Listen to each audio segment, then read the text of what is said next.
Hello বন্ধুরা, গোপাল রান্নাঘর থেকে তোমাদের সাদর আমন্ত্রণ জানাচ্ছি। প্রথমে একটা চকচকে রূপোলি ইলিশ মাছ দেখলে, প্রত্যেকের ফ্রিজেই কিন্তু 2-3 টুকরো করে ইলিশ মাছ পড়ে আছে। তো আমিও সব অনুষ্ঠান শেষ করে এখন হালকা পাতলা ঝোলের দিকে গেলাম।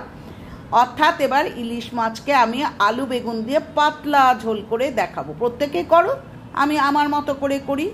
তো প্রথমে ইলিশ মাছের 3টে টুকরো নিয়েছি এবং সেটাকে নুন হলুদ মাখিয়ে ম্যারিনেট করে রেখে দিয়েছি। ঠিক আছে, এবার কিন্তু একটু পেটকে রেস্ট দেওয়ার সময়। আর বেগুনগুলোকে কিন্তু লম্বা লম্বা ফালি করে 4 টুকরো বেগুন নিয়েছি, 3 টুকরো আলু নিয়েছি। ঠিক আছে, কড়াইতে সর্ষের তেল দিয়েছি, দিয়ে লম্বা লম্বা করে ফালি করা বেগুনটা এবং আলুটা ভেজে রাখলাম। প্রথমে বেগুনটা তুলে রাখবো, অর্থাৎ এই দেখো বেগুনটাকে প্রথমে ভেজে তুলে রাখবো।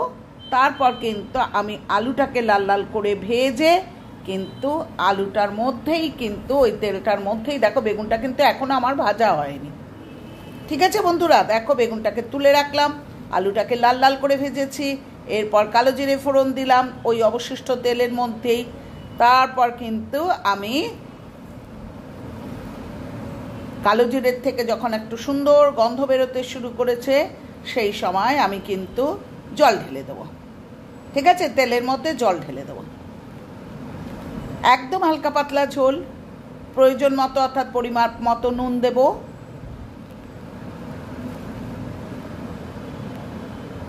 সামান্য হলুদের গুঁড়ো দেব।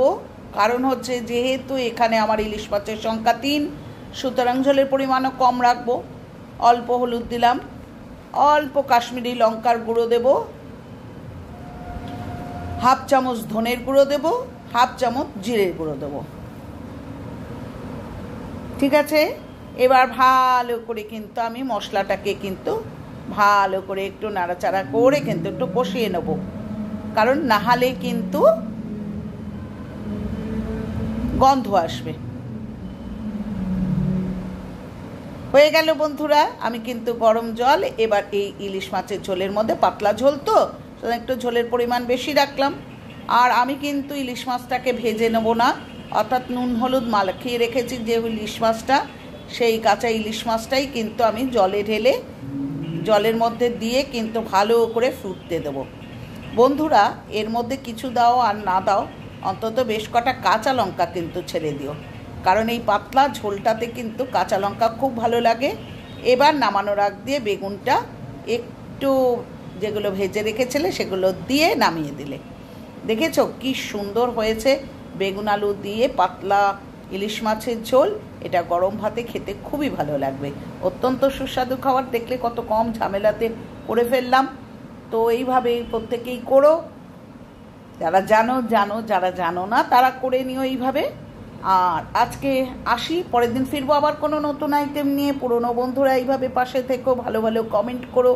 আর নতুন বন্ধুরা চ্যানেলটাকে সাবস্ক্রাইব করে, লাইক করে, কমেন্ট করো এবং শেয়ার করো। ঠিক আছে, আর সব অনুষ্ঠানই তো ভালোভাবে কেটে গেল, কোনো রকম দুর্যোগপূর্ণ ওয়েদার ছিল না, সবই ভালোভাবে কেটেছে। যাই হোক, তো আজকে আসি, পরের দিন ফিরবো আবার কোনো নতুন আইটেম নিয়ে। দেশের কোনো তামঝাম ঝোল এখন করো না, কারণ হচ্ছে সবারই শরীর উগ্র। সুতরাং এখন হালকা পাতলা ঝোল গরম ভাতের সাথে এইভাবে কাঁচা লঙ্কা ডলে খেও। টাটা।